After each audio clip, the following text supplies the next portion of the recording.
البعض من أولئك السفهاء كانوا يقولون احنا راح نخلي الماجد العراقية تصير ب10 دنانير. حقك من تقول صدام دكتاتور، حقك من تقول صدام دكتاتور، لأن حاميها كان من الجبل للهور، ولأن ما يشتريها بعانة كل الكويت وما حط ايده بيد جويبر المأجور. يعرفكم خدم بس بالعمالة شيوخ، خنجر خاصرة بضلع العرب مدقور، متناسيها جنكم لو صدق ناسين، هم دراما هاي وعايشين الدور. يل تاريخكم كله 5 حلقات، حياة الفهد مثلت مشهد الناطور.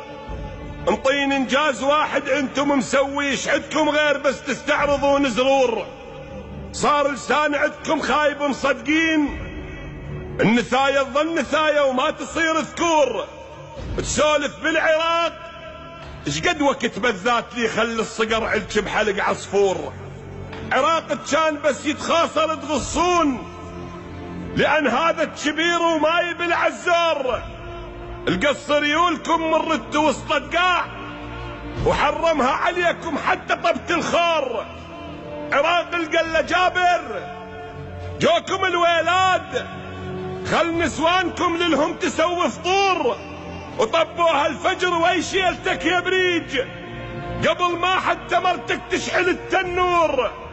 دزلكم زلم كل نشمي ولا اللاخ، كل شارب عليه متعلقات صقور، وعلقوها العقل برقاب آل صباح، وجروا شيخكم من بيته مثل الثور، وخلوكم غصب مثل الغنم تمشون. اللي يرفع راسه منكم حد للساطور.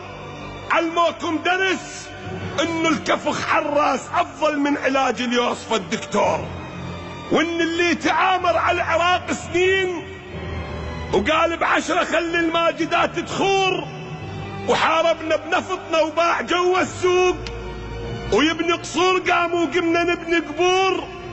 ما يرهم معاه بس الحرق، وشلون تشرب لنا نفط وتورثه من شاجور. هسه تريد من نحترمك انجنيت، اش جابل تو صار البابل وعاشور. اخاف ان كيفت من نوري قال لك هاك، وكلاب الدعوه دقت بالقضيه صدور. المنطينك وجه ذولا عبيد ايران، لابد هالوجوه بيوم كلها تغور. احكي لي بشعب باكر يريد حقوق، ياهو يعوف حقه زبيد لا الجبور. وربك لا نخلي الكون بيك يضيق، وعاتبني اذا ساعت هذا القصور، وعاتبني اذا ساعت هذا القصور.